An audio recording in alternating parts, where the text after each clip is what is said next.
C'est un monde extraterrestre où des tornades magnétiques s'élèvent à des dizaines de milliers de kilomètres de hauteur.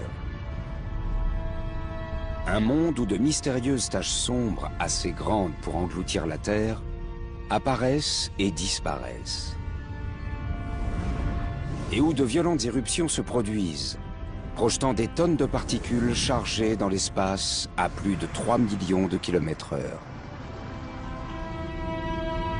Il ne s'agit pas d'un monde étrange situé de l'autre côté de la galaxie, mais de notre Soleil. Aujourd'hui, les avancées technologiques nous permettent de l'observer avec bien plus de précision. Les satellites fournissent aux chercheurs des données susceptibles d'éclaircir des mystères datant de plusieurs siècles.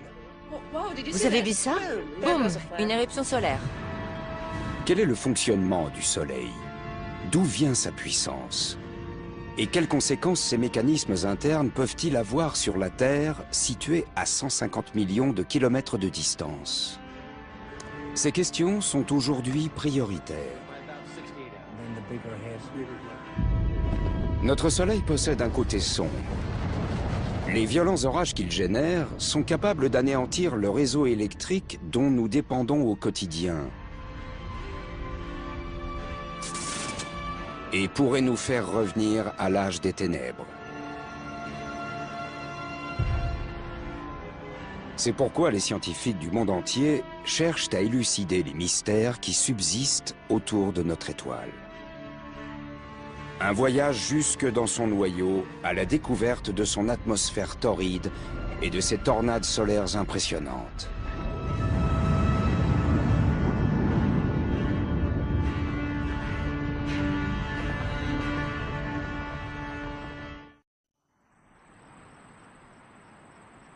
Boulder, dans le Colorado, le 15 février 2011 à l'aube.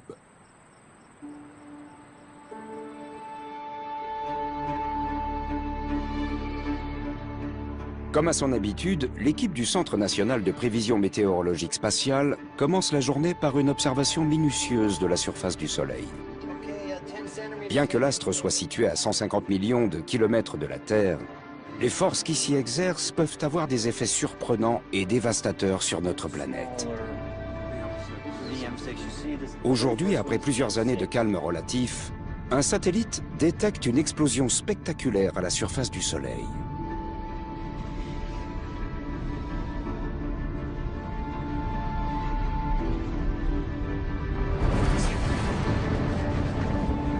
Une violente tempête solaire dépassant largement le diamètre de la Terre a éclaté, libérant une gigantesque onde de choc qui se dirige droit sur nous à plus d'1,5 million de kilomètres/heure. Et personne n'en connaît les conséquences. C'est ce que Bill Murtagh et son équipe tentent de déterminer. Ces scientifiques sont l'équivalent des chercheurs d'orage, à ceci près que les tempêtes qu'ils surveillent naissent à la surface du Soleil.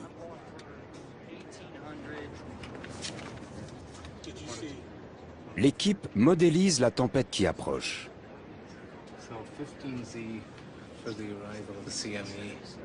La simulation la montre qui s'éloigne à toute allure du Soleil, situé à gauche, pour se diriger vers le petit point sur la droite, la Terre.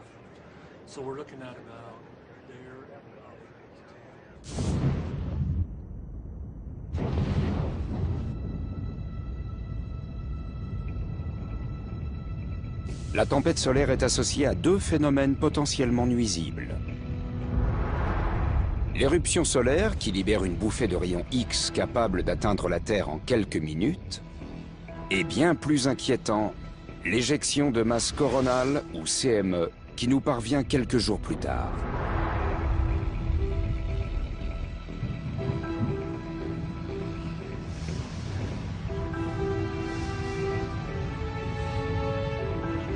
Il s'agit d'un nuage contenant des milliards de tonnes de particules chargées d'électricité.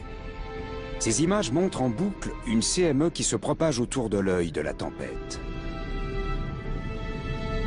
Ensemble, ces deux phénomènes peuvent agir tel un tsunami cosmique, déclenchant une bouffée de rayons et entraînant une pointe de courant de plusieurs billions de watts capable de faire tomber le réseau électrique.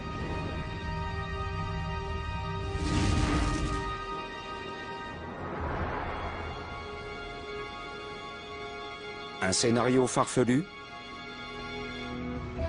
C'est pourtant ce qui s'est passé en mars 1989 dans la ville de Québec, au Canada. L'une après l'autre, les centrales électriques sont tombées en panne suite au puissant survoltage provoqué par une éjection de masse coronale. En moins de 2 minutes, 6 millions de personnes ont été privées d'électricité.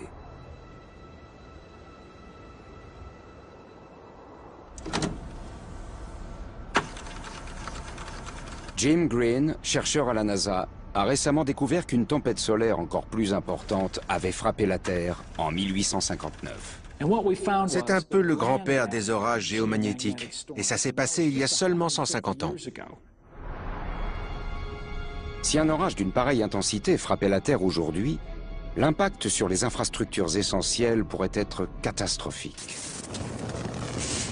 La gigantesque surtension provoquée par une CME pourrait ravager les lignes à haute tension et faire fondre les transformateurs, plongeant des villes entières dans le noir. La réparation du réseau pourrait prendre des semaines, des mois, voire dans le pire des cas, des années. La société d'aujourd'hui, très dépendante de l'électricité, reviendrait à l'âge des ténèbres. Le réseau électrique n'est pas le seul à être menacé. De plus en plus, nous avons recours à des technologies sensibles à l'activité solaire. Le guidage par satellite, les communications longue distance, les systèmes de localisation des avions. Même les astronautes en orbite à bord de la Station spatiale internationale sont en danger. Il y a donc une réelle urgence à comprendre le comportement du Soleil. C'est pourquoi les scientifiques du monde entier tiennent à surveiller notre étoile de près.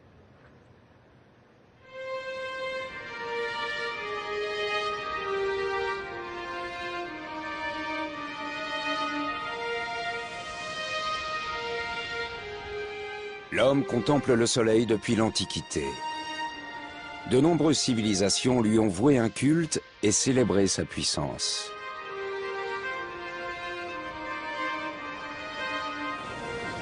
Nous nous émerveillons lorsqu'il s'éclipse le jour et quand il éclaire le ciel nocturne d'aurore polaire.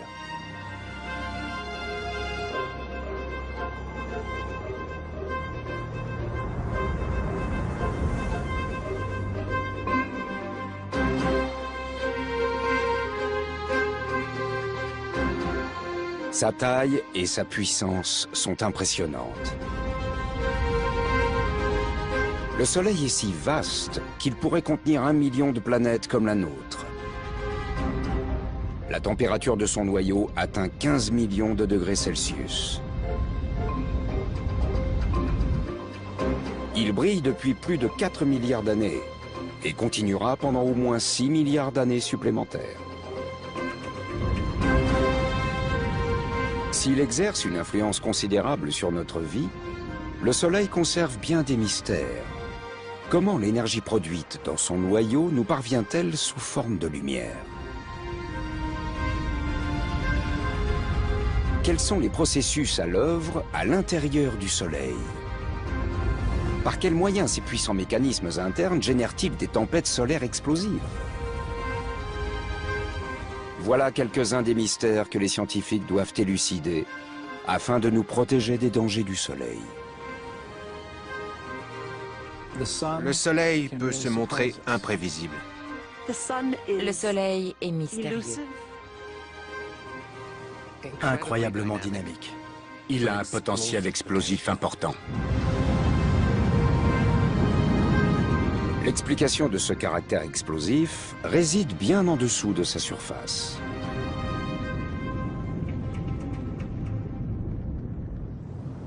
Il n'y a pas si longtemps, observer l'intérieur du Soleil était impossible. Comprendre ses mécanismes internes restait donc de l'ordre du rêve. Mais une découverte fortuite va tout changer. Jusque dans les années 1960, la physique solaire s'appuyait en grande partie sur des phénomènes observés à la surface du Soleil ou à peine en dessous.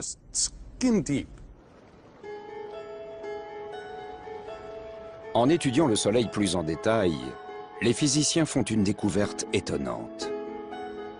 La surface semble vibrer comme les ondulations d'un étang. Au départ, ils pensent que ces ondulations résultent d'instruments défectueux. On n'arrivait pas à s'en débarrasser. On a construit des instruments plus performants, mais les ondulations étaient toujours là. Les scientifiques ont observé le Soleil pendant 10 ans. Ils en ont parlé lors des conférences, se sont beaucoup raclé la gorge, mais au final, ce n'était que des ondes sonores. Cette révélation est stupéfiante. Personne n'imaginait que le Soleil puisse générer des ondes sonores. À partir de là, les scientifiques considéreront notre étoile d'une toute autre manière. Notre Soleil vibre à la manière d'un orgue géant. L'air produit les notes de l'instrument, alors qu'au cœur du Soleil, ce sont des gaz bouillonnants qui envoient des ondes sonores à l'intérieur de l'astre. Une onde sonore se modifie à mesure qu'elle traverse différents matériaux. En observant les différentes fréquences, on peut donc déterminer ce qui se passe à l'intérieur du Soleil. Les géologues connaissent ce principe. En étudiant les ondes sonores qui traversent la croûte terrestre, ils distinguent les différentes couches qui composent le sol. C'est la sismologie.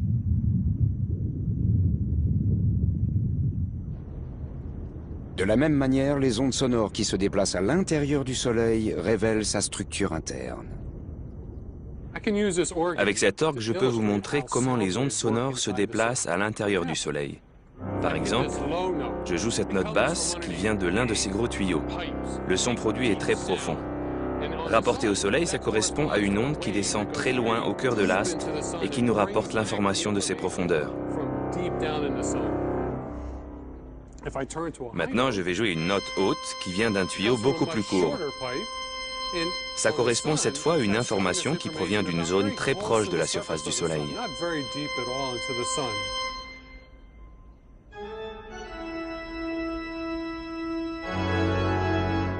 Il y a 10 millions de fréquences différentes qui résonnent dans le Soleil. Les déchiffrer représente un tournant considérable dans la compréhension de sa structure. Une nouvelle science est née, l'héliosismologie.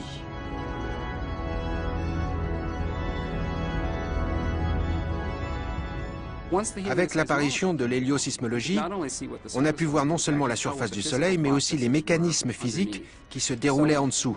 En observant l'intérieur de l'astre, on connaît mieux l'activité solaire. Visualiser ce qui se passe sous la surface du Soleil apporte de précieuses informations.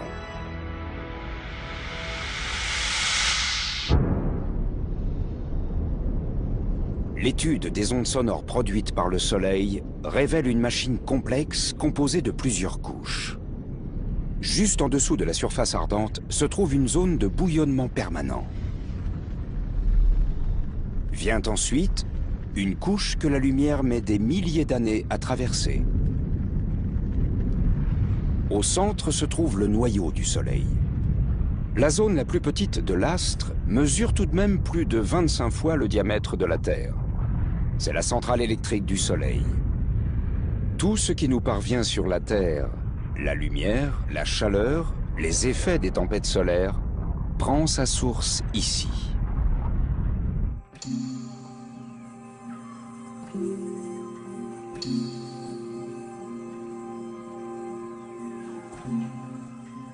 À quoi ce noyau ressemble-t-il?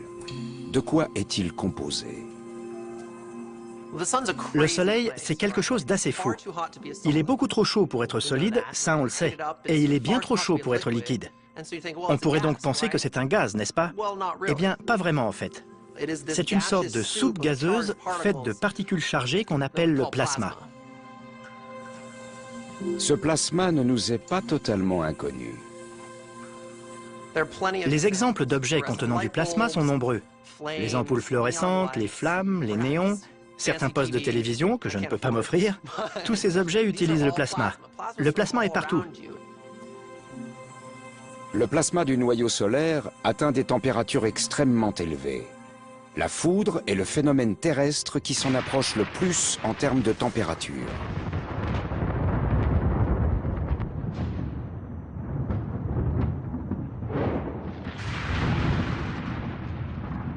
Au cours d'un orage, la charge électrique s'accumule, créant des éclairs qui peuvent atteindre des dizaines de milliers de degrés. C'est assez chaud, mais nettement moins que la température à l'intérieur du noyau du Soleil, où le plasma atteint 15 millions de degrés.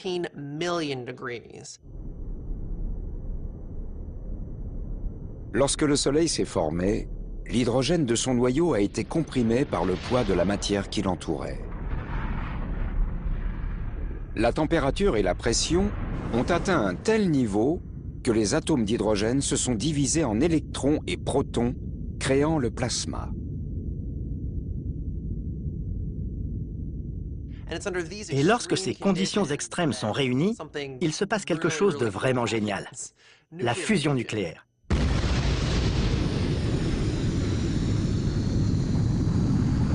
Le processus atomique à l'œuvre est le même que celui de la bombe à hydrogène.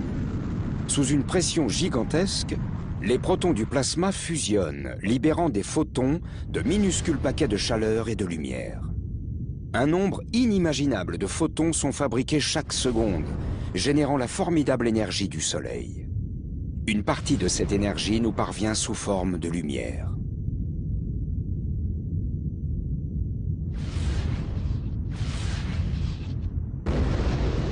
Cette alchimie atomique transforme toutes les secondes plus de 4 millions de tonnes de masse en énergie. Toute cette masse transformée en énergie équivaut à 10 milliards de bombes atomiques fabriquées chaque seconde par le Soleil. Et l'opération se répète jour après jour. Ça fait 4 milliards d'années que ça dure. Et ça va continuer bien après que j'aurai quitté ce monde.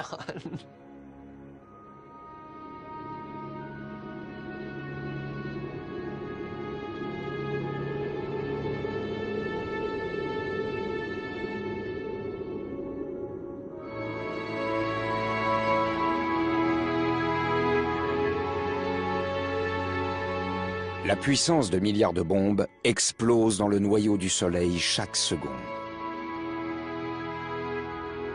Cela soulève une question simple. On peut se demander pourquoi le Soleil n'explose-t-il pas? C'est parce qu'il y a un formidable mécanisme d'équilibre qui s'opère. La fusion nucléaire dans le noyau crée une pression très forte qui pousse vers l'extérieur. Par ailleurs, le Soleil est très gros, donc on a une gravité très forte qui s'exerce sur lui. Donc on a d'un côté la gravité qui appuie sur le Soleil, et de l'autre, le Soleil qui veut exploser. Et c'est grâce à cet équilibre magnifique que le Soleil reste entier.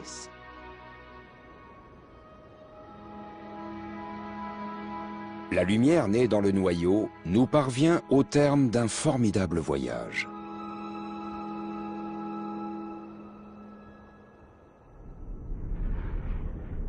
Loin du noyau, la température et la pression diminuent, et la fusion nucléaire s'arrête. Chaque photon commence un voyage fastidieux à travers la zone de radiation, la couche de plasma la plus épaisse du Soleil. Bien qu'il soit moins comprimé que dans le noyau, le plasma reste très dense dans cette zone, et les photons ont du mal à s'y déplacer. Chaque paquet d'énergie est absorbé puis réémis plusieurs fois par les particules de plasma. Dans cette zone, il n'y a pas de création d'énergie. L'énergie est transmise par la radiation thermique, d'où le terme de zone de radiation. Ici, les photons rebondissent lentement à travers le plasma, décrivant par ricochet un parcours en zigzag appelé marche aléatoire. Imaginez que vous êtes dans une pièce bondée et que vous essayez d'en sortir, mais que vous rencontrez des gens et vous devez saluer chacune de ces personnes avant de partir dans une autre direction. Il va vous falloir beaucoup de temps pour aller d'un endroit de la pièce à un autre, parce que vous avancez en zigzag. De la même façon, les photons à l'intérieur du Soleil n'ont pas de parcours défini. Ils ne font que se déplacer, rencontrer d'autres particules et se déplacer à nouveau. Bien qu'ils avancent à la vitesse de la lumière, c'est-à-dire à 300 000 km/s, les photons mettent plus de 100 000 ans à traverser cette zone. Au final, les photons atteignent une frontière où la pression chute à nouveau. Le plasma perd de sa densité et il devient plus facile de le traverser. Les photons transportent toujours beaucoup d'énergie. Ils s'échappent maintenant vers la zone de convection, dont ils réchauffent la base. Dans cette zone où le plasma est moins épais, les photons bougent différemment. Au lieu de rebondir, tout à coup, le mouvement s'ordonne. C'est comme si quelqu'un criait soudain « à table » et que toutes les particules décidaient d'emprunter la même direction. Il faut quand même faire la queue pour sortir, donc il faut compter 1 mois pour se déplacer de la base de la zone de convection à la surface. Mais c'est une durée relativement courte. Pendant cette courte période, la chaleur des photons se transmet par convection. Le plasma tourbillonne en continu, formant un gigantesque maelstrom de près de 200 000 km d'épaisseur. Imaginez une immense lampe à bulles d'huile.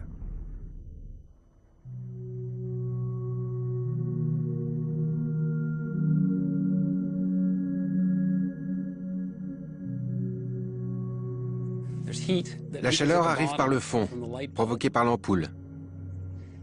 La matière est chauffée et la grosse goutte monte jusqu'à la surface. Quand elle arrive en haut, elle refroidit, devient plus dense, puis redescend.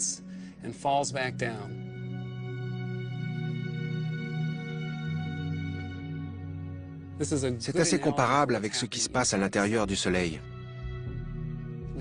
Le noyau chauffe la matière à la base de la zone de convection. La matière se dilate et fait remonter l'énergie jusqu'à la surface.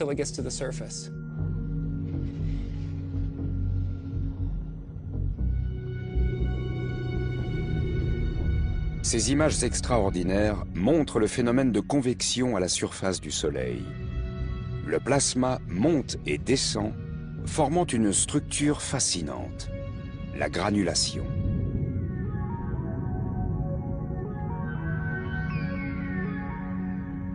Les granules mesurent environ la taille de l'État du Texas. Elles ont une durée de vie d'environ 12 minutes. Ça représente une quantité d'énergie phénoménale. C'est une zone très dynamique, très chaotique. Et toute cette activité se déroule à la surface du Soleil, où on peut l'observer. Les photons fabriqués dans le cœur atteignent enfin la surface. Ils émergent sous une forme d'énergie solaire atténuée qui atteint la Terre en 8 minutes. C'est la lumière du Soleil.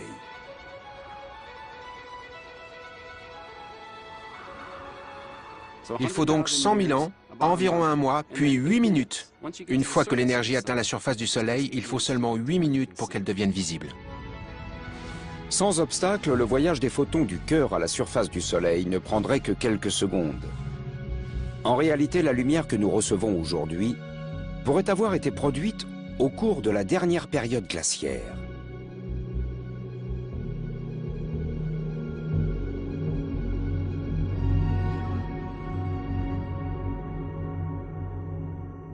L'énergie qui atteint la surface du Soleil ne produit pas uniquement de la lumière. Elle peut aussi déclencher des tempêtes solaires.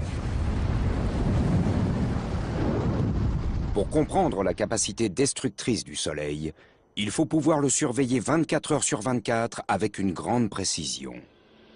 Or, jusqu'à récemment, c'était chose impossible. 5, 4, démarrage du réacteur principal. 3, 2, 1, 0. Mise à feu et décollage de l'Atlas V avec le Solar Dynamics Observatory. En février 2010, la NASA lance son satellite d'observation solaire le plus sophistiqué, le Solar Dynamics Observatory, ou SDO.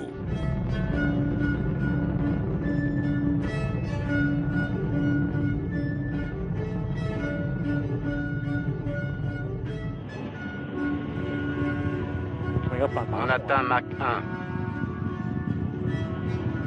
Le SDO est le premier satellite qui fournit presque en continu des images du Soleil à très haute résolution, offrant aux chercheurs un accès sans précédent à notre étoile et ses mystères.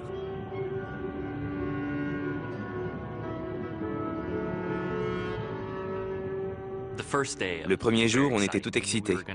On savait que pour la première fois, on allait pouvoir laisser entrer la lumière du Soleil dans l'instrument. On a commencé à regarder les premières images, qui étaient presque nettes, et une fois la mise au point faite, elles étaient magnifiques.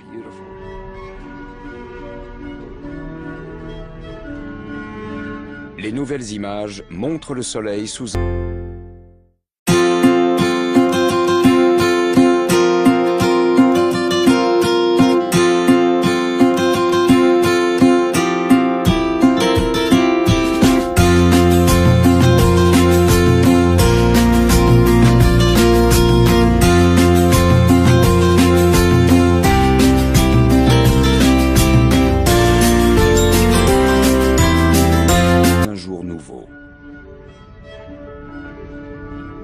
C'est un monde extraterrestre avec des structures étranges qui apparaissent et disparaissent.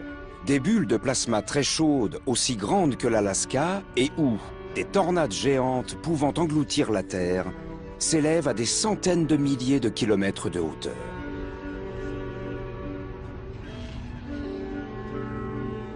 Je trouve ces images vraiment magnifiques.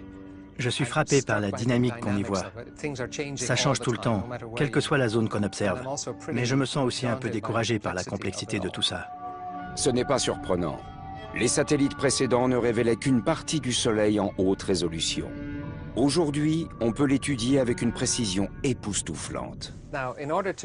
Pour examiner les images que le satellite nous envoie chaque jour, nous avons construit ce mur très spécial, composé de 9 écrans de télévision haute définition assemblés. Ce sont le satellite et le système de diffusion des images qui nous permettent d'observer le Soleil d'une manière nouvelle. On peut voir ce qui se passe en détail. C'est un bond en avant prodigieux en physique solaire. On peut observer ces phénomènes en permanence, surveiller le Soleil en continu.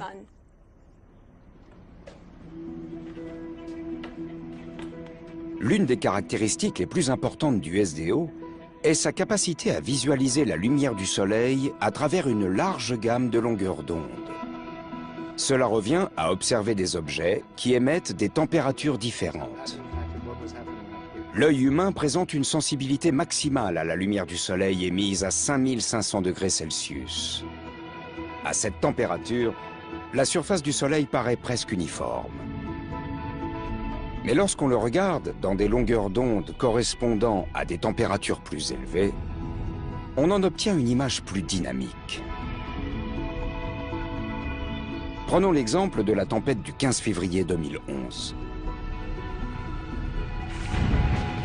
Sur cette image diffusée en boucle, correspondant à une température de 50 000 degrés Celsius, SDO ne capture qu'une trace fantomatique de l'éjection de la masse coronale.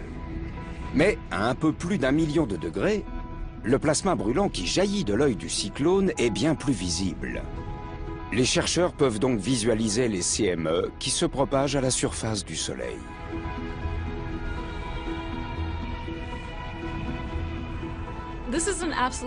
Nous vivons une période vraiment extraordinaire pour la physique solaire. Ces magnifiques images à haute résolution nous permettent de mieux comprendre les mécanismes physiques à l'œuvre au moment des éruptions solaires.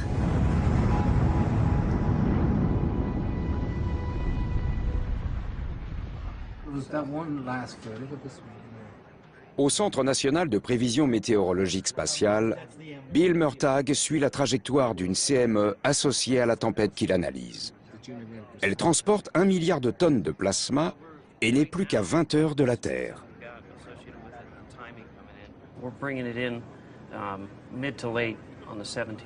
Ce que l'équipe observe est alarmant. En fait, ce sont 3 CME qu'on observe. Il ne s'agit pas d'une seule CME, mais de 1, 2 et 3. On ne peut pas encore parler d'orage parfait, mais les conditions s'accumulent pour engendrer un phénomène météo assez important. Le modèle montre la trajectoire et la vitesse de la CME. Mais ce que Bill Murtagh ignore, c'est la puissance à laquelle elle frappera la Terre.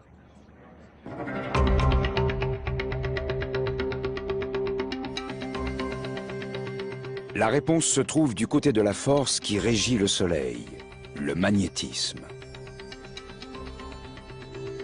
Nous connaissons tous les aimants. Ils produisent une force invisible qui repousse et attire des particules chargées. La Terre possède un champ magnétique qui nous protège des dangers du Soleil.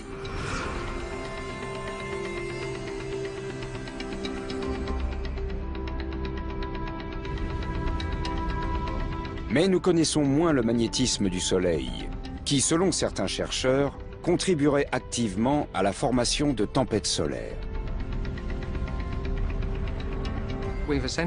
On sait qu'il y a deux conditions pour qu'une étoile soit magnétique. D'une part, il faut qu'il y ait des mouvements de convection sous la surface, ces gaz bouillonnants. D'autre part, il faut qu'elle tourne sur elle-même. Et plus elle tourne vite, plus elle devient active. Quand il y a une interaction entre ces deux phénomènes, le bouillonnement et la rotation, l'activité magnétique de l'étoile est particulièrement forte. La surface du Soleil tourne d'une manière étrange.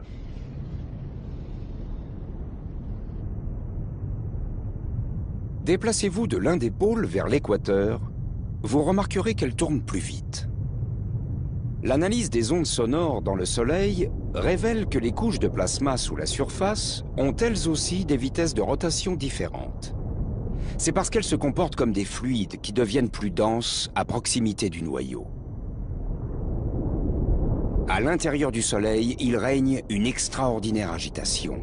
Et c'est cette agitation qui explique le magnétisme du Soleil. Les mouvements, la convection, la rotation différentielle, le mouvement de l'équateur vers le pôle créent une nouvelle force,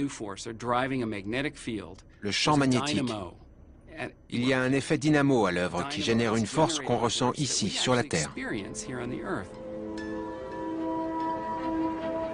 Le mécanisme est comparable à celui d'une gigantesque éolienne. Le plasma bouillonnant dans la zone de convection provoque de puissants courants électriques qui génèrent un immense champ magnétique.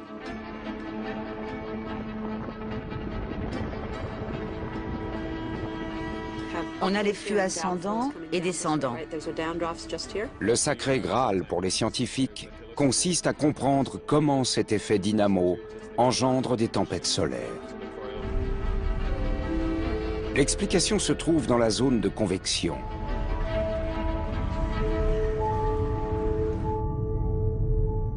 Les lignes de champ magnétique s'étendent normalement d'un pôle à l'autre. Mais les remous de la zone de convection modifient ce schéma.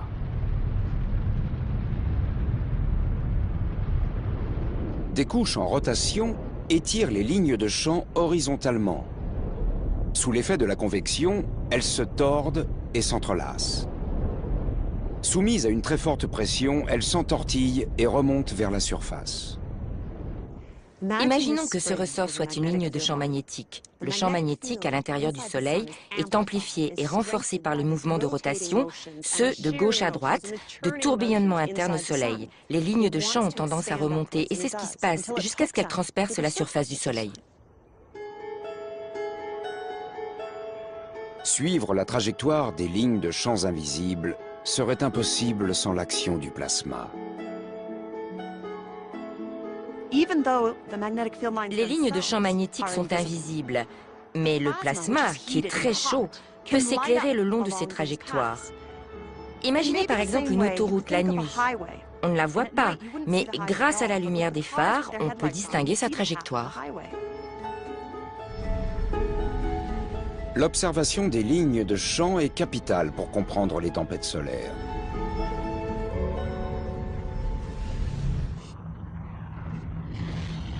En émergeant, ces lignes forment des boucles. L'une des extrémités possède un pôle positif et l'autre un pôle négatif. Le plasma bouillonnant sous la surface déforme ces boucles en les gonflant d'énergie. Si elles se tordent suffisamment, les pôles positifs et négatifs des boucles peuvent se croiser. Alors, elles se court-circuitent en une gigantesque explosion. L'énergie libérée chauffe le plasma à des millions de degrés, donnant lieu à une formidable éruption solaire.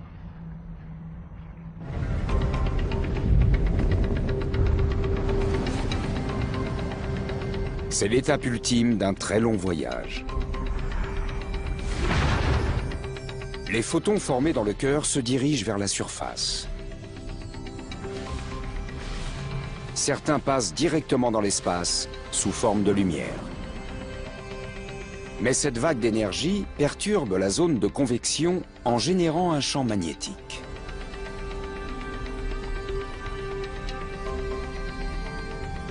Les lignes de champ s'entortillent au point d'exploser. c'est l'éruption solaire. Aujourd'hui, grâce au SDO, on dispose pour la première fois d'une image complète du déroulement de ces événements. C'est magnifique.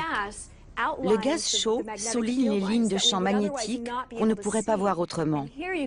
Ici, on voit une structure sinueuse, tandis qu'une partie de la masse retombe vers la surface. Une grande partie s'échappe lors de l'éruption. C'est l'essence même des tempêtes solaires. Nous savons donc comment se forment les éruptions. Mais il reste des questions à élucider. Lorsque les lignes de champ magnétique se croisent, des bulles de plasma peuvent être projetées dans l'espace.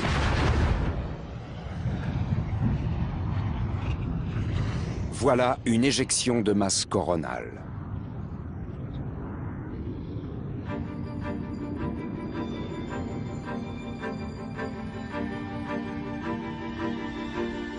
On comprend mieux comment se forment les éruptions solaires et les CME. Mais une question essentielle demeure. Les CME peuvent parcourir les 150 millions de kilomètres qui séparent le Soleil de la Terre en quelques heures. D'où leur vient leur énergie explosive.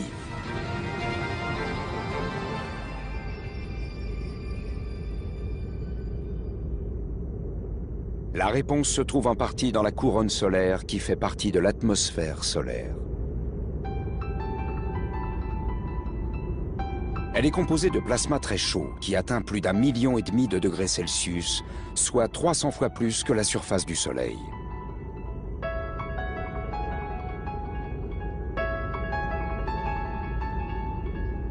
Certains scientifiques soupçonnent que cette chaleur génère d'énormes bouffées d'énergie qui projettent des CME vers la Terre à des vitesses phénoménales. Mais pourquoi la température de la couronne est-elle si élevée?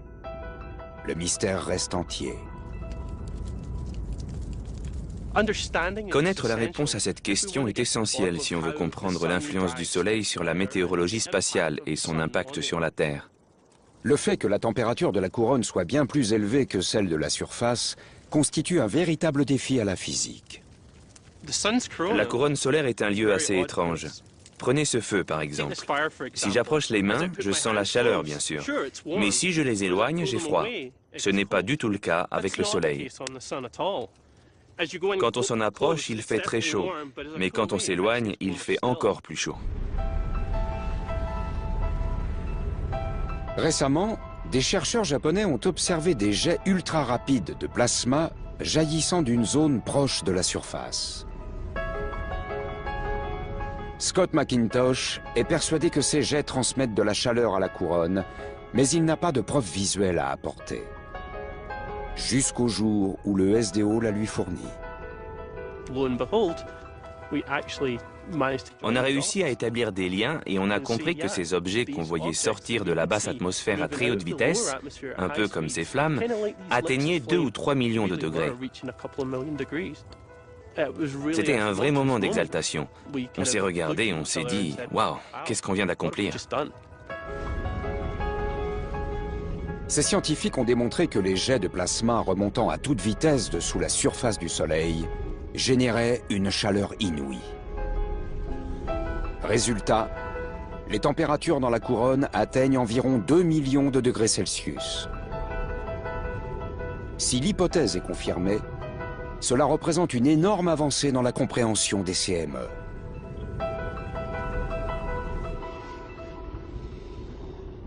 La chaleur intense de la couronne agit comme le vent d'une violente bourrasque. Elle exerce une pression continue sur le plasma des lignes de champ, les gonflant comme les voiles d'un bateau qui tirerait sur le mât. Comme dans le cas des éruptions solaires, le croisement de lignes de champ magnétique peut causer une immense explosion. Dans le cas présent, les lignes se rompent et les voiles sont propulsées dans l'espace. Charriant 1 milliard de tonnes de plasma ionisé, la CME peut bouleverser une planète dépendant de l'électricité comme la Terre. Au Centre national de recherche atmosphérique, ce phénomène violent est enregistré par les satellites. Pour voir la CME, il faut créer une petite éclipse artificielle. Pour cela, on bloque le rayonnement qui émane du disque solaire, ce petit cercle qu'on voit là. Cela nous permet de distinguer cette chose à peine visible projetée loin du Soleil. Celle-ci se déplace à environ 1000 km/s. En accentuant et en ralentissant l'image, on peut voir l'onde de choc filant à plus de 3 millions de km/h.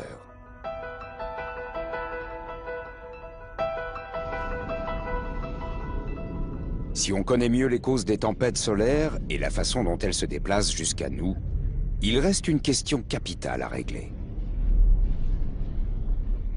Tenter de prévoir les tempêtes solaires demande un vrai travail d'enquête. Au cours de nos observations, on cherche des indices qui nous permettraient de prévoir les tempêtes.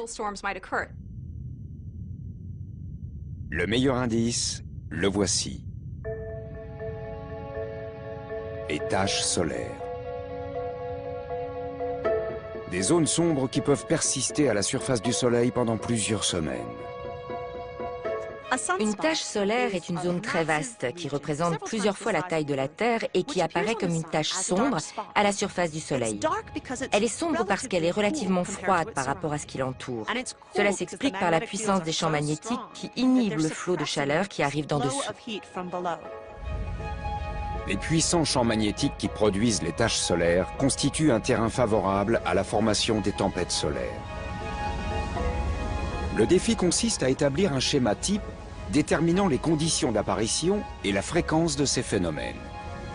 Quand on observe les taches solaires pendant plusieurs années, on observe quelque chose de très intéressant. Le nombre de taches à un moment donné va augmenter et diminuer sur une période d'environ 11 ans. Et comme on sait que les taches sont associées à de puissants champs magnétiques, on en déduit que les champs magnétiques solaires sont eux aussi soumis à un rythme cyclique. Le bouillonnement permanent à l'intérieur du Soleil crée un puissant effet dynamo qu'on pourrait qualifier de plus gros générateur électrique du système solaire.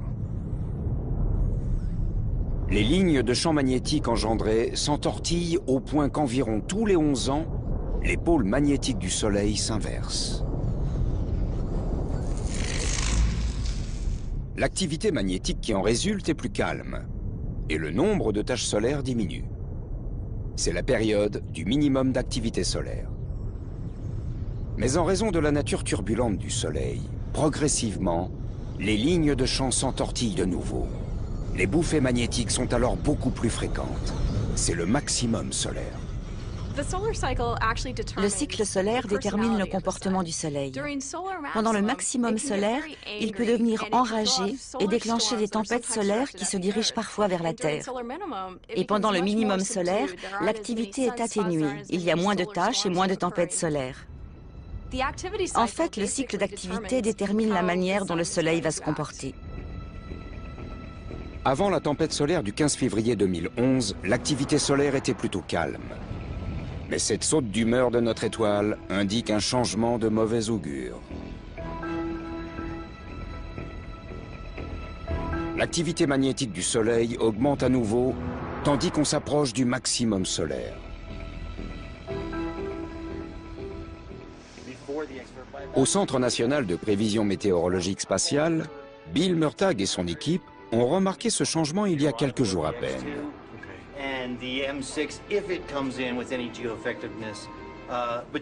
Le moment est venu d'informer le monde entier de ce qui peut se produire.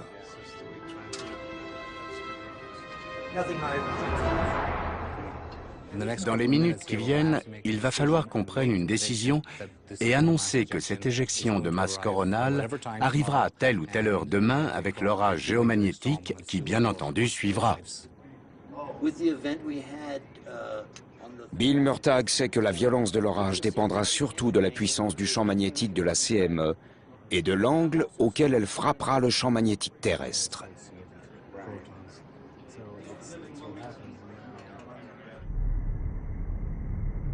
Les CME s'approchent de la Terre tel un bouclier en rotation lente. L'un des pôles a une charge positive, l'autre négative. Sous l'effet magnétique, les opposés s'attirent et les pôles de même charge se repoussent. Si le pôle positif de la CME s'aligne sur celui de la Terre, l'essentiel de la force de l'orage sera repoussé. Mais si ce sont les pôles opposés qui s'alignent, le plasma transporté par la CME frappera la Terre de toute sa force. Bill Murtagh fait part de son estimation quelques heures seulement avant l'impact. Ce sera plus important et plus compliqué que quand il n'y a qu'une seule éjection de masse coronale. D'après ce que l'équipe a observé, la CME sera repoussée. On pense qu'elle ne sera pas trop forte. Ce sera une tempête de niveau modéré, ce qui suffira à générer une aurore boréale aux États-Unis, dans les États situés le long de la frontière canadienne. Elle causera aussi quelques petits problèmes au réseau électrique, notamment. La tempête attendue pour les prochaines 24 heures sera mineure. Une panne radio est probable. Cette fois, le pire a été évité. Mais certains éléments inquiétants laissent penser que la Terre pourrait être moins chanceuse à l'avenir. Le récit est édifiant.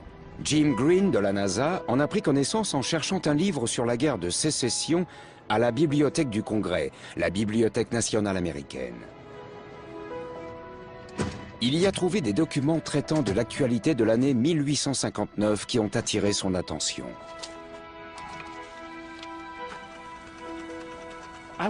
Je suis tombé sur des articles évoquant des aurores polaires fabuleuses. Ça m'a vraiment intéressé parce que c'est mon domaine. On aurait dit que les armées du paradis menaient une guerre terrible mais silencieuse. Cet aspect terrible s'est bientôt transformé en un phénomène magnifique et éclatant, comme j'en ai rarement vu. Les récits parlent d'aurores polaires si lumineuses que les mineurs du Colorado se sont réveillés et sont allés travailler, croyant que le jour s'était levé. D'autres rapports font état de conséquences néfastes sur le système électrique de l'époque, le télégraphe. La surcharge de courant a provoqué une surchauffe de la batterie et a causé un début d'incendie qui a manqué détruire le bureau télégraphique. Un opérateur a été grièvement brûlé au point de finir à l'hôpital. Jim Green découvre de nombreux rapports d'aurores polaires observés non seulement aux États-Unis, mais aussi partout dans le monde. Les preuves sont manifestes. La Terre a été frappée par une tempête en 1859 qui résulte de 2 énormes CME.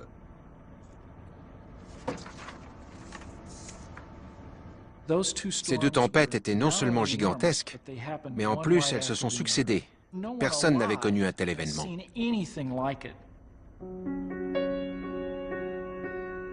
La veille du jour où les CME ont frappé la Terre, un astronome britannique avait observé un immense groupe de taches solaires illuminées par 2 éruptions gigantesques. La 2e CME a frappé notre planète 18 heures plus tard, ce qui a permis à Jim Green d'estimer sa vitesse à 8 millions de km/h. Elle a percuté la Terre à près de 4 fois la vitesse des CME du 15 février 2011.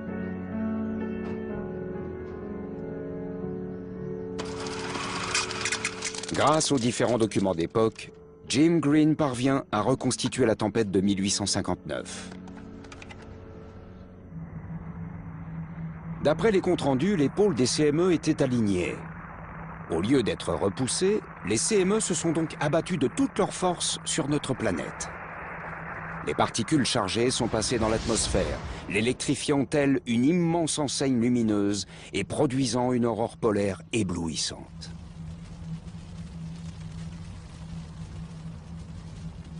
La tempête est si forte que le champ magnétique terrestre s'effondre presque. Des millions de tonnes de plasma se déversent vers l'équateur et une coupure de courant se propage sur le globe.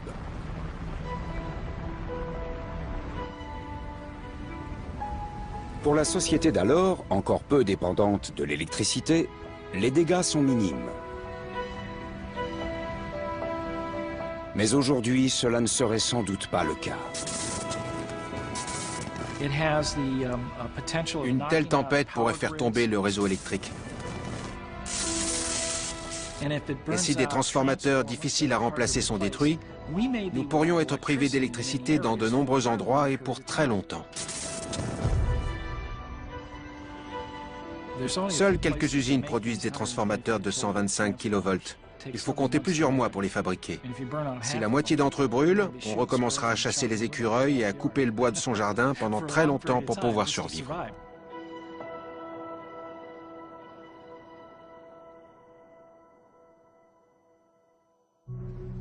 Aujourd'hui, les scientifiques spécialistes du Soleil savent qu'une grosse tempête surviendra.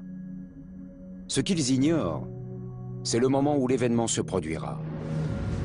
Avec le prochain maximum solaire prévu pour 2013, la question est primordiale. Sommes-nous capables de prévoir quand la prochaine tempête solaire va frapper? Non. Peut-être. Non. Peut-être. Non. Peut-être. Pour la bonne raison qu'on a beaucoup appris sur le Soleil. On le connaît de mieux en mieux, même si on a encore du chemin à faire. Plus on s'intéresse aux événements qui se sont produits dans le passé, plus on approfondit les connaissances dont on a besoin. Aujourd'hui, on peut observer le Soleil avec un degré de précision inégalé. On commence à comprendre ses mécanismes internes. Mais son caractère imprévisible nous montre combien la vie à proximité d'une étoile sera toujours empreinte d'incertitude.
La tempête solaire est associée à deux phénomènes potentiellement nuisibles. L'éruption solaire, qui libère une bouffée de rayons X capable d'atteindre la Terre en quelques minutes, et bien plus inquiétant, l'éjection de masse coronale, ou CME, qui nous parvient quelques jours plus tard.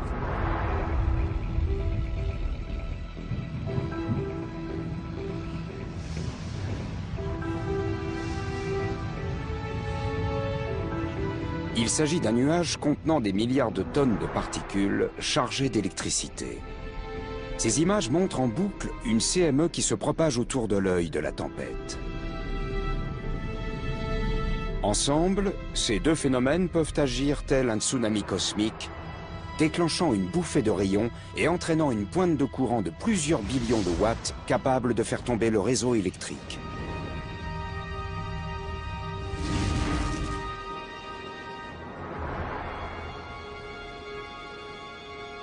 Un scénario farfelu?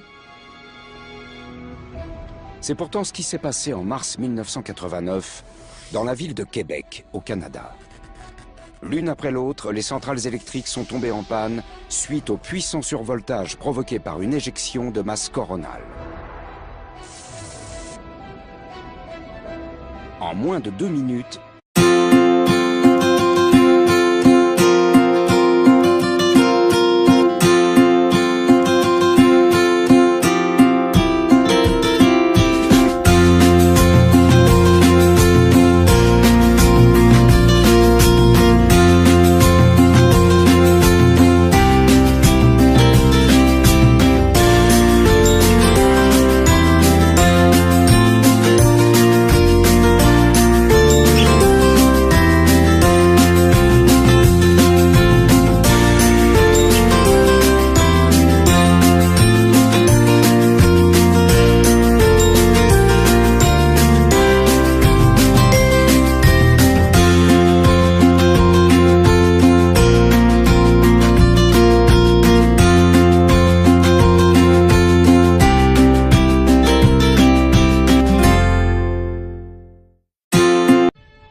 C'est un monde extraterrestre où des tornades magnétiques s'élèvent à des dizaines de milliers de kilomètres de hauteur.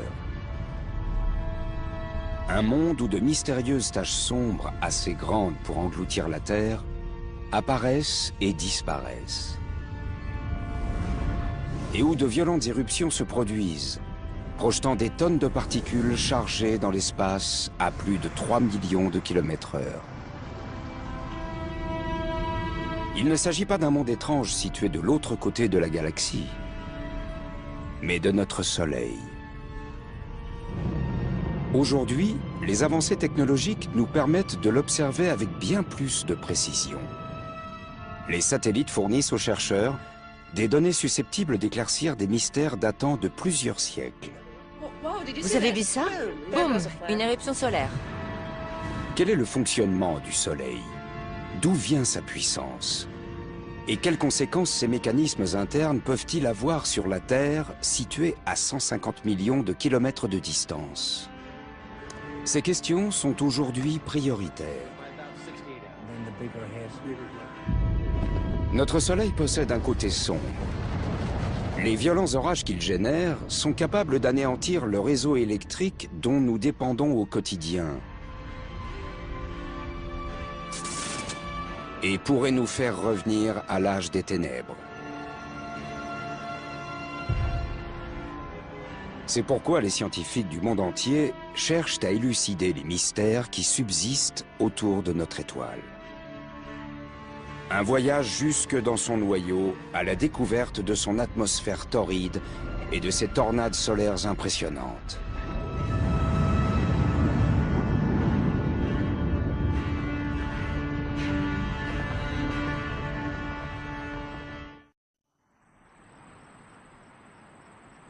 Boulder, dans le Colorado, le 15 février 2011 à l'aube.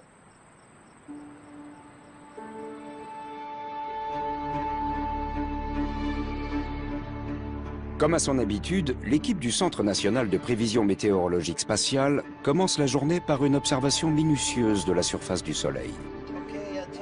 Bien que l'astre soit situé à 150 millions de kilomètres de la Terre, les forces qui s'y exercent peuvent avoir des effets surprenants et dévastateurs sur notre planète. Aujourd'hui, après plusieurs années de calme relatif, un satellite détecte une explosion spectaculaire à la surface du Soleil.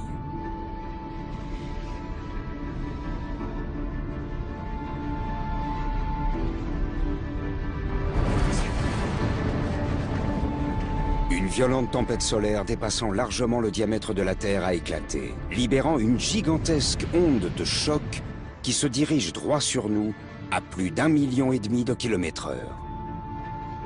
Et personne n'en connaît les conséquences. C'est ce que Bill Murtagh et son équipe tentent de déterminer. Ces scientifiques sont l'équivalent des chercheurs d'orage, à ceci près que les tempêtes qu'ils surveillent naissent à la surface du Soleil.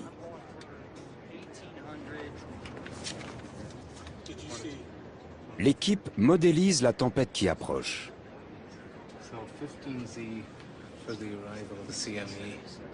La simulation la montre qui s'éloigne à toute allure du Soleil, situé à gauche, pour se diriger vers le petit point sur la droite, la Terre. 6 millions de personnes ont été privées d'électricité.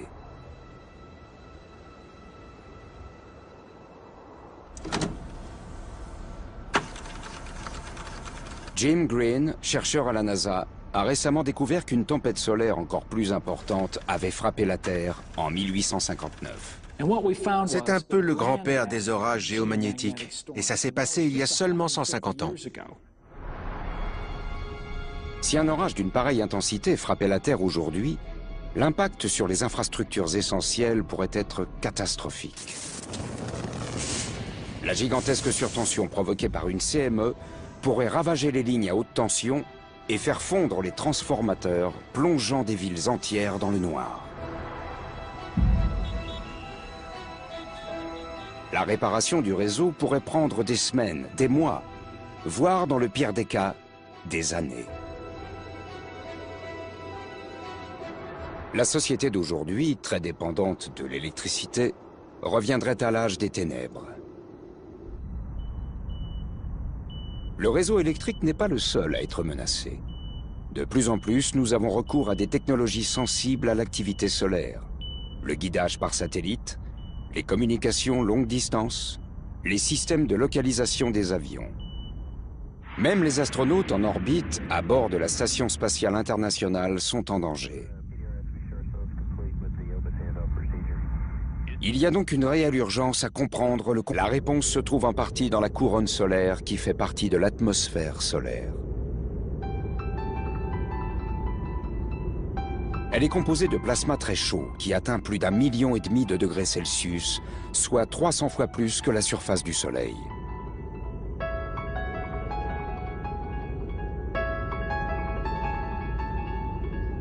Certains scientifiques soupçonnent que cette chaleur génère d'énormes bouffées d'énergie qui projettent des CME vers la Terre à des vitesses phénoménales.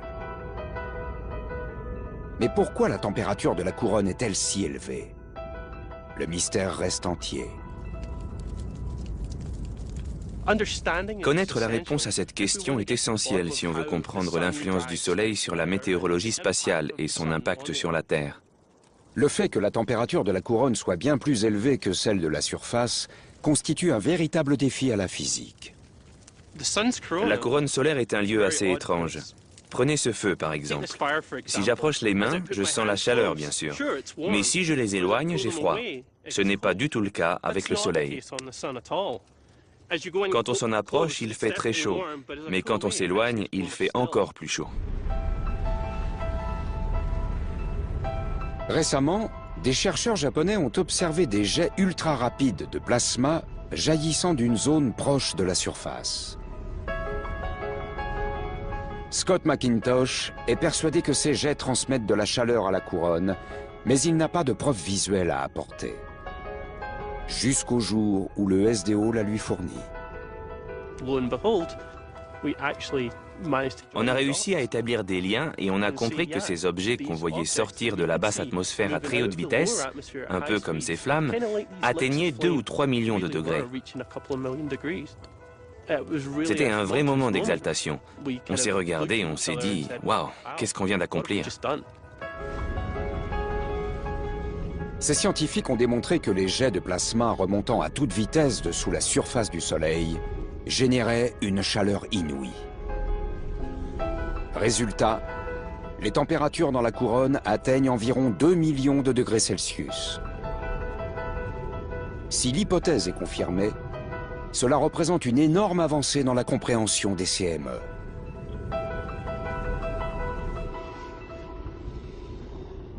La chaleur intense de la couronne agit comme le vent d'une violente bourrasque. Elle exerce une pression continue sur le plasma des lignes de champ, les gonflant comme les voiles d'un bateau qui tirerait sur le mât. Comme dans le cas des éruptions solaires, le croisement de lignes de champ magnétiques peut causer une immense explosion. Dans le cas présent, les lignes se rompent et...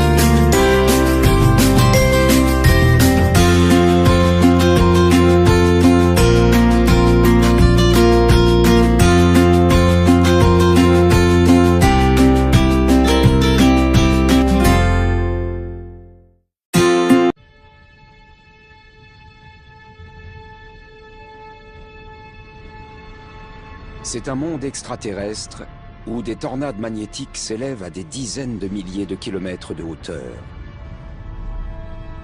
Un monde où de mystérieuses taches sombres, assez grandes pour engloutir la Terre, apparaissent et disparaissent.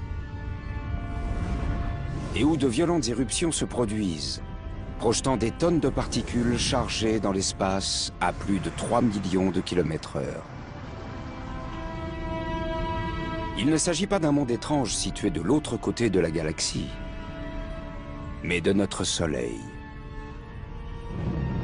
Aujourd'hui, les avancées technologiques nous permettent de l'observer avec bien plus de précision. Les satellites fournissent aux chercheurs des données susceptibles d'éclaircir des mystères datant de plusieurs siècles. Vous avez vu ça? Boum, une éruption solaire. Quel est le fonctionnement du Soleil? D'où vient sa puissance? Et quelles conséquences ces mécanismes internes peuvent-ils avoir sur la Terre, située à 150 millions de kilomètres de distance? Ces questions sont aujourd'hui prioritaires. Notre Soleil possède un côté sombre. Les violents orages qu'il génère sont capables d'anéantir le réseau électrique dont nous dépendons au quotidien et pourraient nous faire revenir à l'âge des ténèbres. C'est pourquoi les scientifiques du monde entier cherchent à élucider les mystères qui subsistent autour de notre étoile. Un voyage jusque dans son noyau à la découverte de son atmosphère torride et de ses tornades solaires impressionnantes.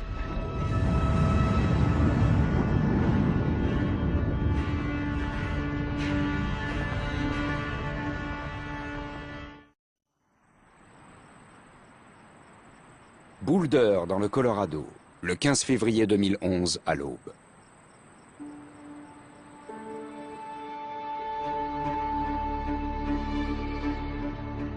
Comme à son habitude, l'équipe du Centre national de prévision météorologique spatiale commence la journée par une observation minutieuse de la surface du Soleil. Bien que l'astre soit situé à 150 millions de kilomètres de la Terre, les forces qui s'y exercent peuvent avoir des effets surprenants et dévastateurs sur notre planète. D'où leur vient leur énergie explosive.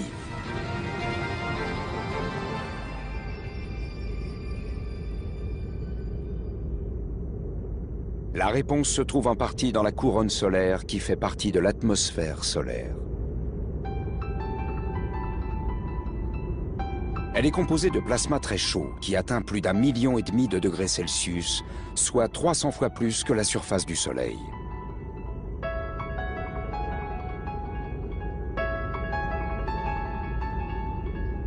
Certains scientifiques soupçonnent que cette chaleur génère d'énormes bouffées d'énergie qui projettent des CME vers la Terre à des vitesses phénoménales. Mais pourquoi la température de la couronne est-elle si élevée? Le mystère reste entier. Connaître la réponse à cette question est essentiel si on veut comprendre l'influence du Soleil sur la météorologie spatiale et son impact sur la Terre. Le fait que la température de la couronne soit bien plus élevée que celle de la surface constitue un véritable défi à la physique. La couronne solaire est un lieu assez étrange. Prenez ce feu, par exemple. Si j'approche les mains, je sens la chaleur, bien sûr. Mais si je les éloigne, j'ai froid. Ce n'est pas du tout le cas avec le Soleil. Quand on s'en approche, il fait très chaud. Mais quand on s'éloigne, il fait encore plus chaud. Récemment, des chercheurs japonais ont observé des jets ultra rapides de plasma jaillissant d'une zone proche de la surface. Scott McIntosh est persuadé que ces jets transmettent de la chaleur à la couronne, mais il n'a pas de preuves visuelles à apporter. Jusqu'au jour où le SDO la lui fournit. On a réussi à établir des liens et on a compris que ces objets qu'on voyait sortir de la basse atmosphère à très haute vitesse, un peu comme ces flammes, atteignaient 2 ou 3 millions de degrés. C'était un vrai moment d'exaltation. On s'est regardé et on s'est dit « Waouh, qu'est-ce qu'on vient d'accomplir ?» Ces scientifiques ont démontré que les jets de plasma remontant à toute vitesse dessous la surface du Soleil généraient une chaleur inouïe. Résultat, les températures dans la couronne atteignent environ 2 millions de degrés Celsius. Si l'hypothèse est confirmée, cela représente une énorme avancée dans la compréhension des CME.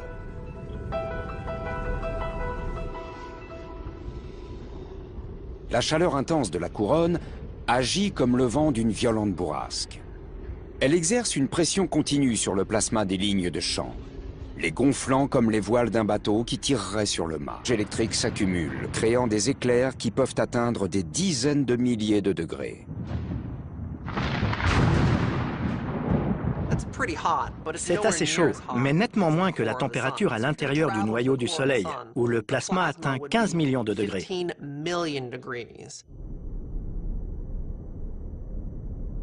Lorsque le Soleil s'est formé, l'hydrogène de son noyau a été comprimé par le poids de la matière qui l'entourait. La température et la pression ont atteint un tel niveau que les atomes d'hydrogène se sont divisés en électrons et protons, créant le plasma. Et lorsque ces conditions extrêmes sont réunies, il se passe quelque chose de vraiment génial. La fusion nucléaire.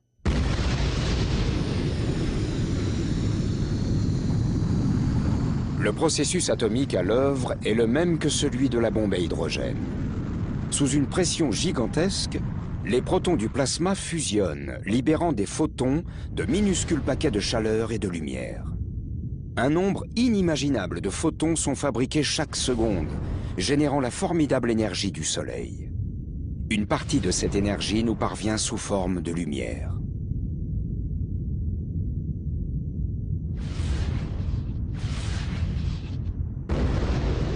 Cette alchimie atomique transforme toutes les secondes plus de 4 millions de tonnes de masse en énergie. Toute cette masse transformée en énergie équivaut à 10 milliards de bombes atomiques fabriquées chaque seconde par le Soleil. Et l'opération se répète jour après jour. Ça fait 4 milliards d'années que ça dure. Et ça va continuer bien après que j'aurai quitté ce monde.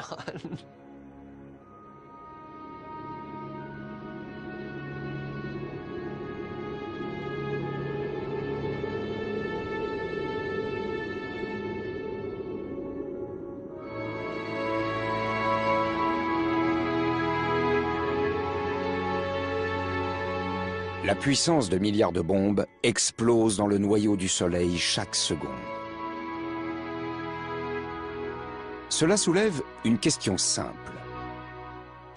On peut se demander pourquoi le Soleil n'explose-t-il pas? C'est parce qu'il y a un formidable mécanisme d'équilibre qui s'opère. La fusion nucléaire dans le noyau crée une pression très forte qui pousse vers l'extérieur. Par ailleurs, le Soleil est très gros, donc on a une gravité très forte qui s'exerce sur lui. Donc on a d'un côté la gravité qui appuie sur le Soleil, et de l'autre, le Soleil qui veut exploser. Et c'est grâce à cet équilibre magnifique que le Soleil reste entier.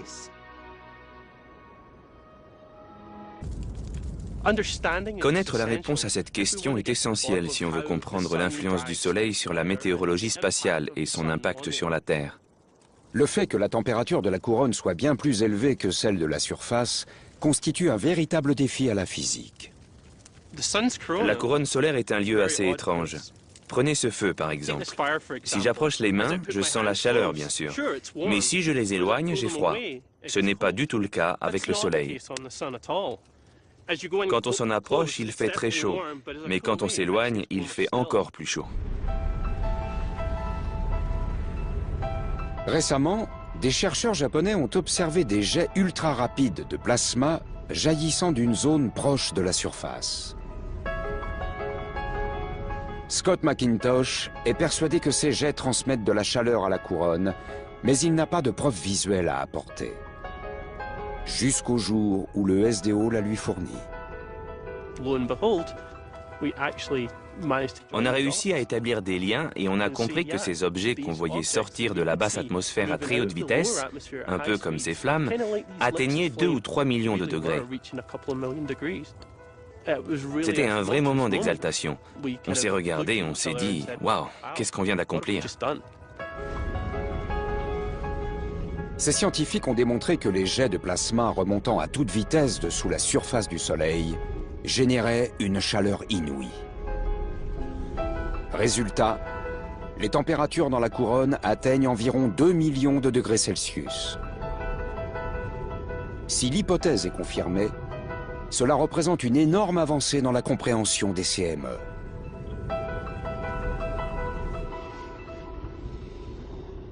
La chaleur intense de la couronne agit comme le vent d'une violente bourrasque. Elle exerce une pression continue sur le plasma des lignes de champ, les gonflant comme les voiles d'un bateau qui tirerait sur le mât. Comme dans le cas des éruptions solaires, le croisement de lignes de champ magnétiques peut causer une immense explosion. Dans le cas présent, les lignes se rompent et les voiles sont propulsées dans l'espace. Charriant 1 milliard de tonnes de plasma ionisé, la CME peut bouleverser une planète dépendant de l'électricité comme la Terre. Au Centre national de recherche atmosphérique, ce phénomène violent est enregistré par les satellites. Pour voir la CME, il faut créer une petite éclipse artificielle. Pour cela, on bloque le rayonnement qui émane du disque solaire, ce petit cercle qu'on voit là. Cela nous permet de distinguer cette chose à peine visible projetée loin du Soleil. Celle-ci se déplace à environ 1000 km sera toujours empreinte d'incertitude.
La tempête solaire est associée à deux phénomènes potentiellement nuisibles. L'éruption solaire, qui libère une bouffée de rayons X capable d'atteindre la Terre en quelques minutes, et bien plus inquiétant, l'éjection de masse coronale, ou CME, qui nous parvient quelques jours plus tard.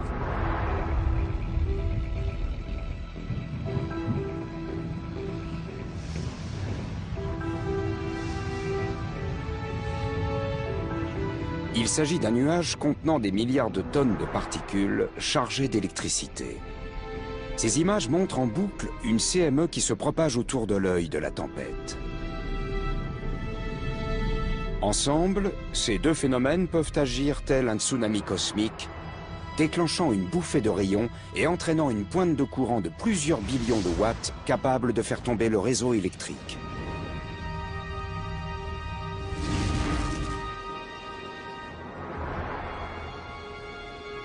À la surface du Soleil.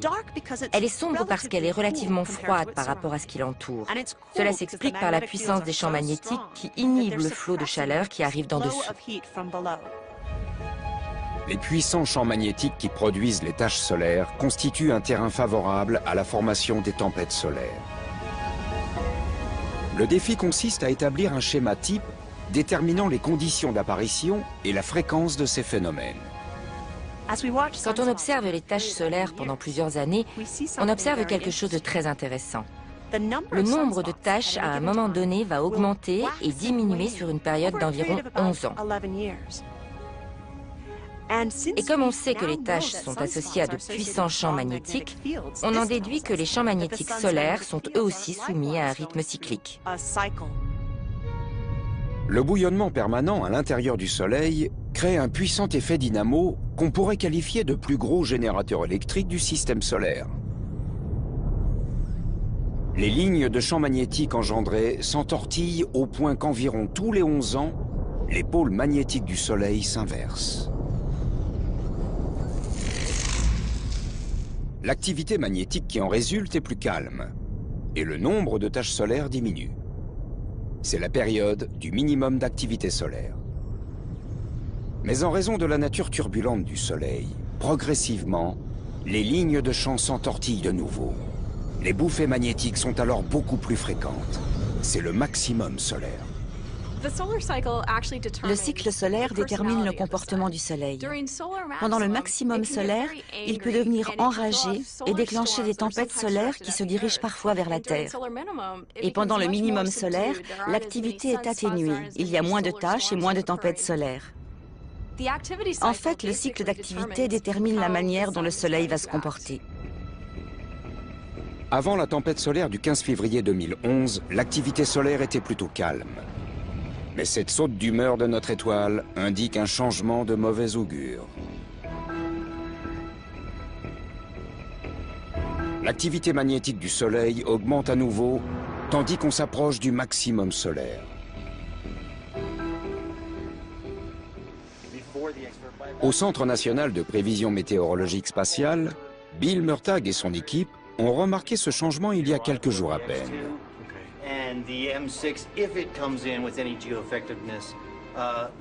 Le moment est venu d'informer le monde entier de ce qui peut se produire.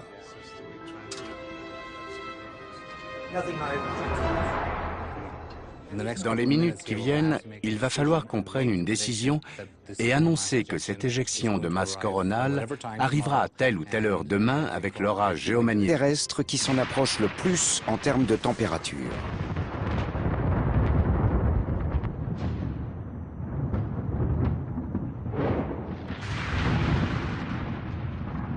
Au cours d'un orage, la charge électrique s'accumule, créant des éclairs qui peuvent atteindre des dizaines de milliers de degrés. C'est assez chaud, mais nettement moins que la température à l'intérieur du noyau du Soleil, où le plasma atteint 15 millions de degrés.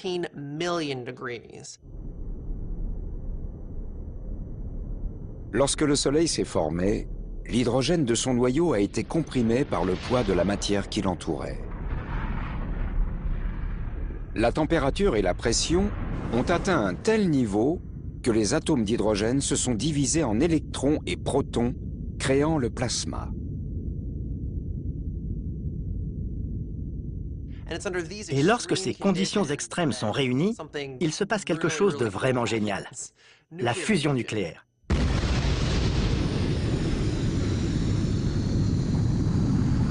Le processus atomique à l'œuvre est le même que celui de la bombe à hydrogène. Sous une pression gigantesque, les protons du plasma fusionnent, libérant des photons, de minuscules paquets de chaleur et de lumière. Un nombre inimaginable de photons sont fabriqués chaque seconde, générant la formidable énergie du Soleil. Une partie de cette énergie nous parvient sous forme de lumière.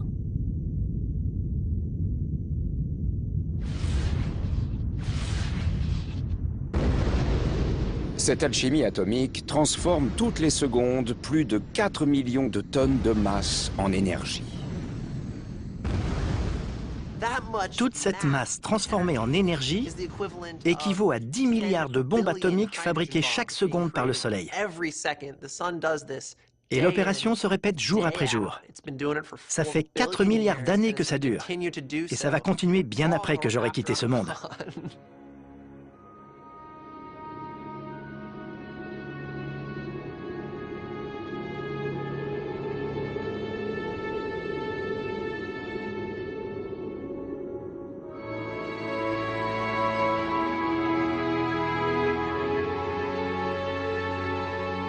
La puissance de milliards de bombes explose dans le noyau du Soleil chaque seconde.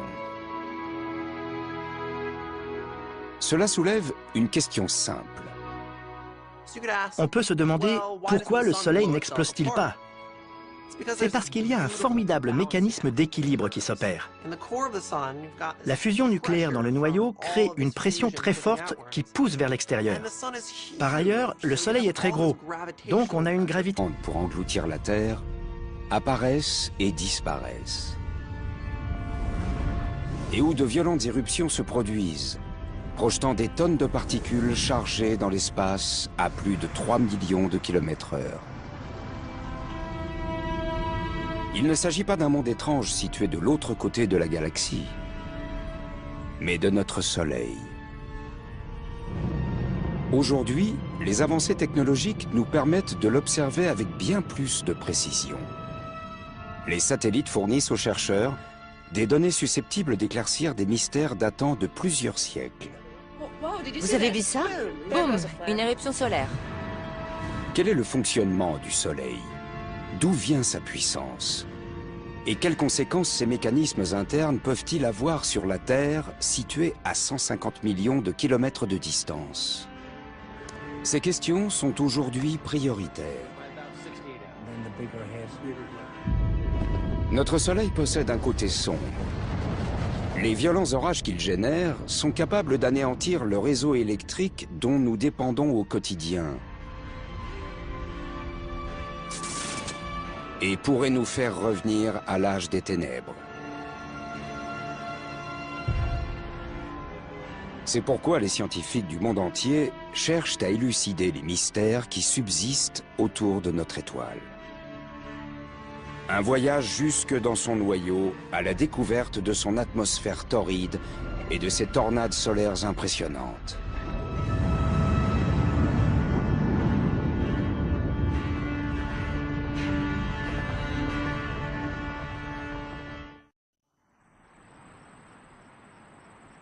Boulder, dans le Colorado, le 15 février 2011 à l'aube.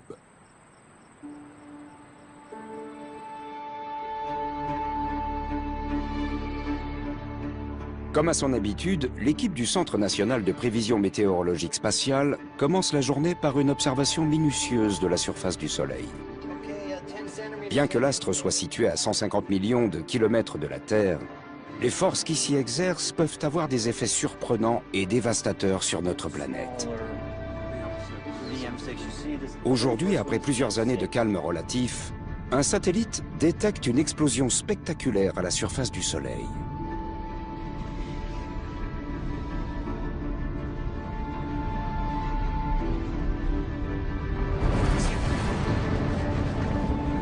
Une violente tempête solaire dépassant largement le diamètre de la Terre a éclaté, libérant une gigantesque onde de choc qui se dirige droit sur nous à plus d'1,5 million de kilomètres/heure. Et personne n'en connaît les conséquences. Quelques minutes, et bien plus inquiétant, l'éjection de masse coronale, ou CME, qui nous parvient quelques jours plus tard.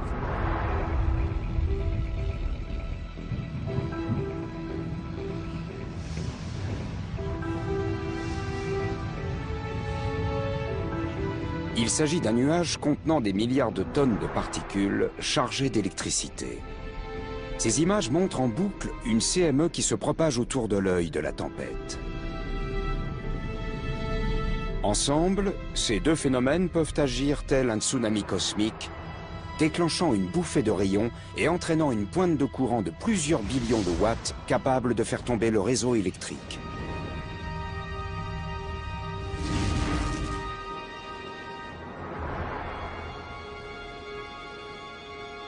Un scénario farfelu? C'est pourtant ce qui s'est passé en mars 1989 dans la ville de Québec, au Canada. L'une après l'autre, les centrales électriques sont tombées en panne suite au puissant survoltage provoqué par une éjection de masse coronale. En moins de 2 minutes,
c'est un monde extraterrestre où des tornades magnétiques s'élèvent à des dizaines de milliers de kilomètres de hauteur.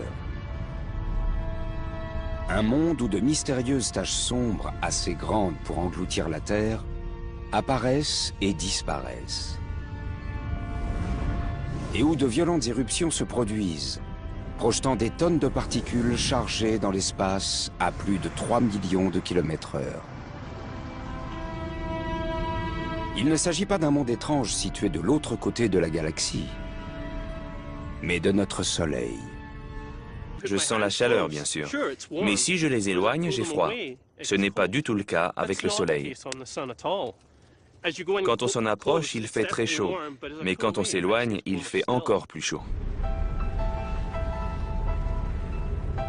Récemment, des chercheurs japonais ont observé des jets ultra rapides de plasma jaillissant d'une zone proche de la surface.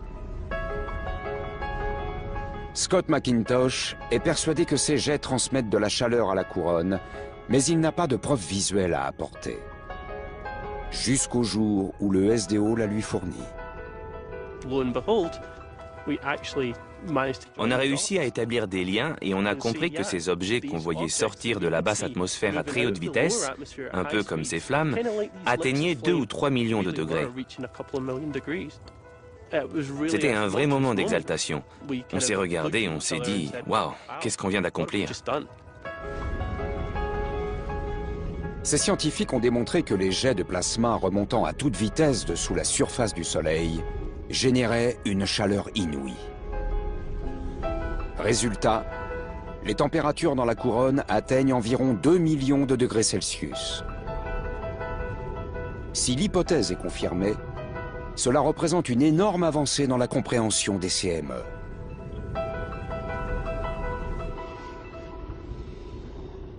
La chaleur intense de la couronne agit comme le vent d'une violente bourrasque. Elle exerce une pression continue sur le plasma des lignes de champ, les gonflant comme les voiles d'un bateau qui tirerait sur le mât. Comme dans le cas des éruptions solaires, le croisement de lignes de champ magnétiques peut causer une immense explosion. Dans le cas présent, les lignes se rompent et les voiles sont propulsées dans l'espace. Charriant 1 milliard de tonnes de plasma ionisé, la CME peut bouleverser une planète dépendant de l'électricité comme la Terre. Au Centre national de recherche atmosphérique, ce phénomène violent est enregistré par les satellites. Pour voir la CME, il faut créer une petite éclipse artificielle. Pour cela, on bloque le rayonnement qui émane du disque solaire, ce petit cercle qu'on voit là. Cela nous permet de distinguer cette chose à peine visible projetée loin du Soleil. Celle-ci se déplace à environ 1000 km/s. En accentuant et en ralentissant l'image, on peut voir l'onde de choc filant à plus de 3 millions de km/h.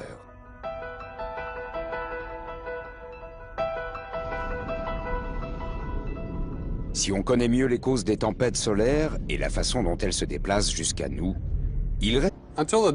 Jusque dans les années 1960, la physique solaire s'appuyait en grande partie sur des phénomènes observés à la surface du Soleil ou à peine en dessous.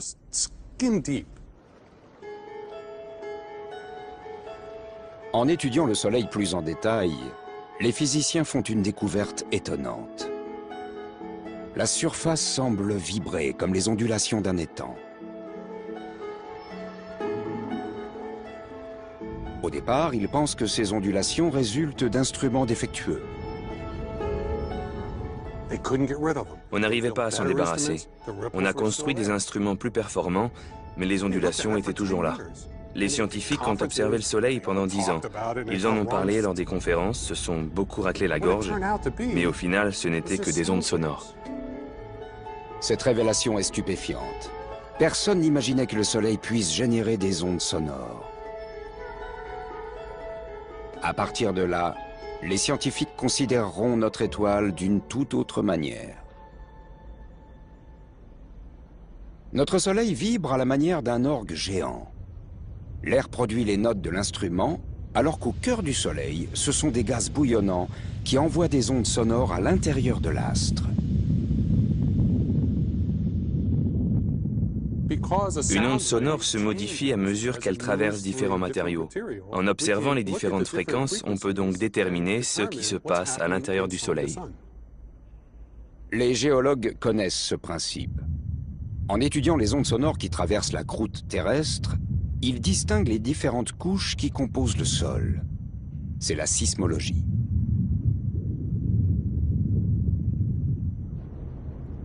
De la même manière, les ondes sonores qui se déplacent à l'intérieur du Soleil révèlent sa structure interne. Avec cet orgue, je peux vous montrer comment les ondes sonores se déplacent à l'intérieur du Soleil. Par exemple, je joue cette note basse qui vient de l'un de ces gros tuyaux. Le son produit est très profond. Rapporté au Soleil, ça correspond à une onde qui descend très loin au cœur de l'astre et qui nous rapporte l'information de ses profondeurs. Maintenant, je vais jouer une note haute qui vient d'un tuyau beaucoup plus court. Ça correspond cette fois à une information qui provient d'une zone très proche de la surface du Soleil.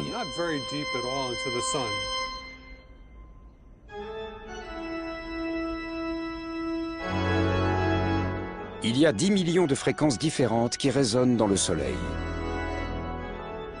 Les déchiffrer représente un tournant considérable dans la compréhension de sa structure. Une nouvelle science est née, l'héliosismologie.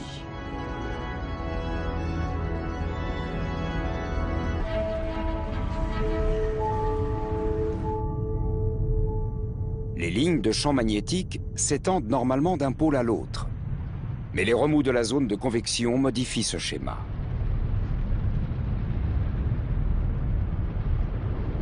Des couches en rotation étirent les lignes de champ horizontalement. Sous l'effet de la convection, elles se tordent et s'entrelacent. Soumises à une très forte pression, elles s'entortillent et remontent vers la surface. Imaginons que ce ressort soit une ligne de champ magnétique. Le champ magnétique à l'intérieur du Soleil est amplifié et renforcé par le mouvement de rotation, ce de gauche à droite, de tourbillonnement interne au Soleil. Les lignes de champ ont tendance à remonter et c'est ce qui se passe jusqu'à ce qu'elles transpercent la surface du Soleil. Suivre la trajectoire des lignes de champs invisibles serait impossible sans l'action du plasma. Les lignes de champ magnétique sont invisibles, mais le plasma, qui est très chaud, peut s'éclairer le long de ces trajectoires. Imaginez par exemple une autoroute la nuit.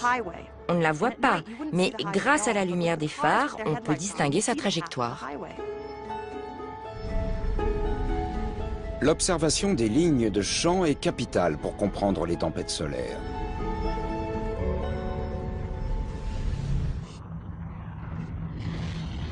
En émergeant, ces lignes forment des boucles. L'une des extrémités possède un pôle positif et l'autre un pôle négatif. Le plasma bouillonnant sous la surface déforme ces boucles en les gonflant d'énergie. Si elles se tordent suffisamment, les pôles positifs et négatifs des boucles peuvent se croiser. Alors, elles se court-circuitent en une gigantesque explosion. L'énergie libérée chauffe le plasma à des millions de degrés, donnant lieu à une formidable éruption solaire.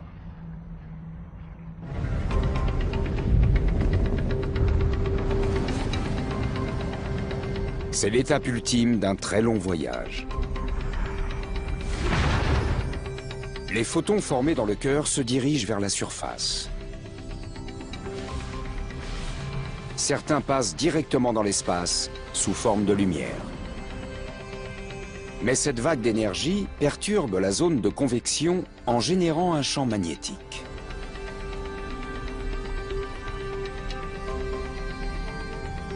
Les lignes de champ s'entortillent au point d'exploser.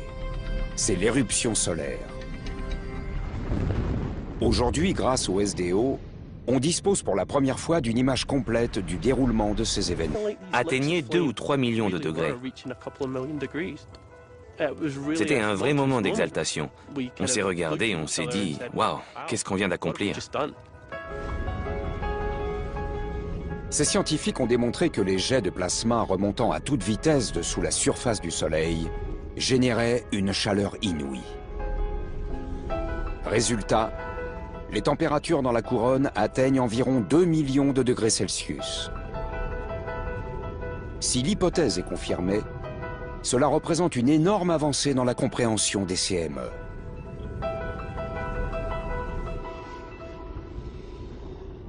La chaleur intense de la couronne agit comme le vent d'une violente bourrasque. Elle exerce une pression continue sur le plasma des lignes de champ, les gonflant comme les voiles d'un bateau qui tirerait sur le mât.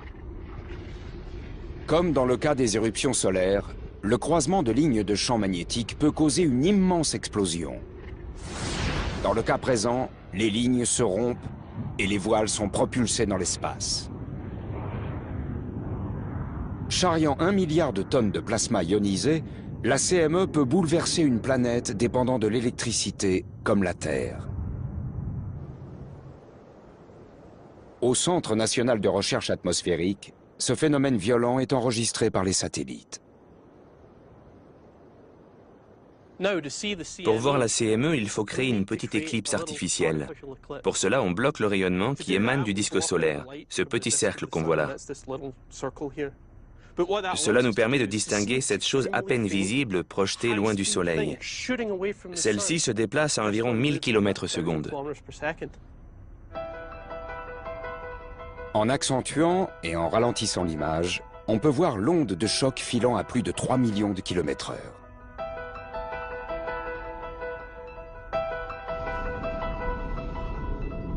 Si on connaît mieux les causes des tempêtes solaires et la façon dont elles se déplacent jusqu'à nous, il reste une question capitale à régler.